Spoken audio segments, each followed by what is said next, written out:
आलू ले लो 2 টাকা কিলো, পেঁয়াজ রসুন আদা নেবে নাকি বাংলাদেশি কোনো দাদা? এই যে দাদা দেখুন না, গোল গোল সুন্দর আলু ছিল, দেবো নাকি 2 কিলো? কয়দিন পিস দেওয়ার জন্য ঘুরলে নিলাম না, এখন আবার আলু নিয়ে যাও, ভালো ব্যবসা শুরু করছে। না মানে বলছিলাম যে দাদা ওই দামের বিষয়টা আর কি, মানে আমাদের দেশে 2 টাকা কিলো, আপনাদের দেশে একটু দামটা বেশি, সেটা বললাম কথাটা। দামের চিন্তি তোমার করা লাগবে না দাদা, আমার এনে তরি তরকারির দাম এমনিতেই খুব কম, আলুর দামটা একটু বেশি, কিন্তু তাও ঠিক হয়ে যাবে নি। দাম বেশি হলে পরে আমার দেশে তাই খাবো, দাম কম হলে পরে আমার এনকার তাই খাবো, লাগলে বাইরে দেশে টানবো, তাও তোর একদিন আনবো না। না দাদা বলছিলাম যে আমাদের এই আলুটা তো পচে নষ্ট হয়ে যাচ্ছে দাদা, তাহলে আমরা এই আলুগুলো কি করবো দাদা?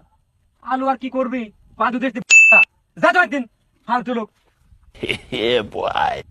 সালা কিছুতেই বুঝতে পারলাম না, কিছুদিন হলো পেঁয়াজ দেওয়ার চেষ্টা করলাম, নিল না। ভাবলাম যে বাংলাদেশে আলুর দামটা একটু বেশি, এই সুযোগে কিছু আলু দিই, কিন্তু সালা আলুটাও নিল না। দেখছি বাঙালিরা তাদের সিদ্ধান্তে একবারে অনড় হয়ে বসে আছে, আর আমার পুরো লাভ হচ্ছে না। আছি দাদা, আসি।